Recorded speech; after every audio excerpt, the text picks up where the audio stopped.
todo verdadeiro cristão crê na soberania de Deus. Isso é importante dizer, né? Não é de monopólio dos calvinistas, e nem estou dizendo que ele disse isso, tá? Mas todos temos. A questão é, e ele na verdade já deu a deixa sobre aquilo que ele crê que é soberania. Ele deixou bem claro que Deus é visto como roteirista. Então Deus, ele escreve o início da história, dá os personagens, coloca o cenário e tudo. Então eu pergunto, se Deus escreve a história do início ao fim, cria os personagens e lhes dá um papel que eles não podem fazer o contrário, então não há verdadeira liberdade por parte desses personagens. De fato, o retrato de Deus no calvinismo, ele é o retrato de um Deus roteirista. Eu brinco, e de novo é uma brincadeira com respeito, eu brinco que ele é uma espécie de Valcir Carrasco, mais carrasco do que Valcir. Porque ele decreta todas as coisas, inclusive a queda, quem irá para o inferno, mesmo sem ouvir o evangelho, mas fique tranquilo, porque eu te mandei a aguinha da chuva, o brilhinho do sol, te dei a graça comum, mas nunca te elegi incondicionalmente para a salvação. Mas eu, Deus, sou bom, viu? Sou bacana, não sei para quem. Para os réprobos ele não é. Então, eu sou um crítico, respeitosamente, mas o conceito de soberania no arminianismo é de Deus não como um roteirista, como Valcir Carrasco, é de Deus como um rei. E a partir do momento que você tem um governante, você tem governados. É só que essa interação entre governante e governado se dá por meio de leis que o governante estabeleceu. Só que como ele dá uma liberdade ainda que limitada para os seus governados, isso significa que, vez por outra, a sua lei pode, inevitavelmente, será desobedecida. A meu ver, é uma leitura absolutamente mais clara e óbvia das Escrituras.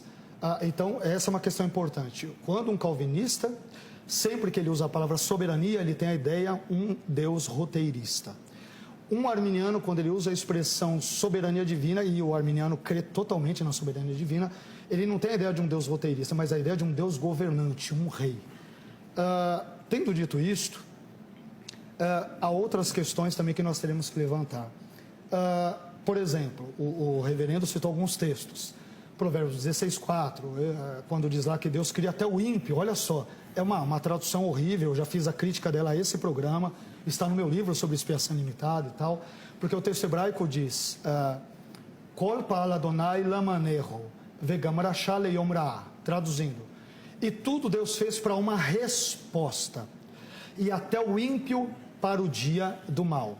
Em outras palavras, se o ímpio continuar a se comportar como um ímpio, a resposta dos seus atos contínuos de impiedade será o mal. Não quer dizer que Deus criou o ímpio para ser ímpio ou como ímpio. Essa não é a ideia, né? O que pode dar a subentender, não estou afirmando que o reverendo disse isso, mas pode dar a entender na fala dele. Pode dar, não estou dizendo que ele afirmou isso.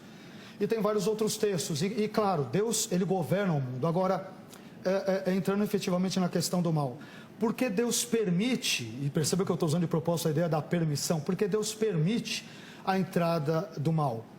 Creio eu que ele só o faz porque de algum modo que nos aí sim eu diria misterioso, Deus ele pode fazer com que o bem surja do mal. E aqui a minha perspectiva é totalmente agostiniana, não é?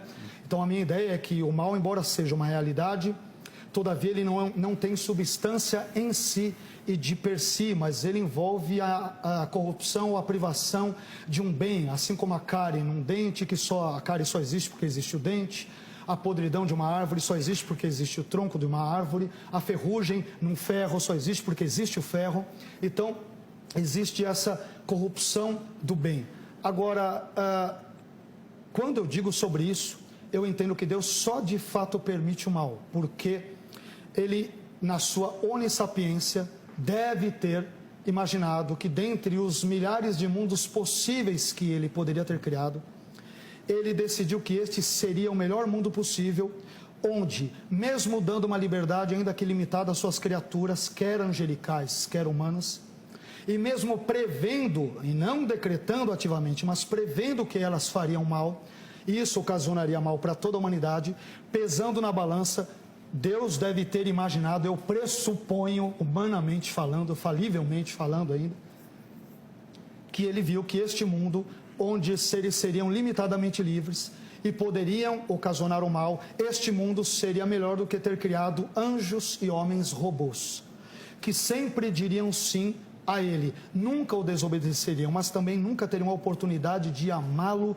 de servi-lo e de desobedecê-lo, por que não dizer livremente? Então, Deus de algum modo entende que, apesar de todos os males e bens que existem no mundo, claro que os bens proporcionados pela sua graça, no final das contas existirá de forma proporcional e correspondente mais bem do que mal, de modo que Apocalipse diz que no final de todas as coisas o bem supremamente, soberanamente, o bem de Deus triunfará sobre todas as coisas.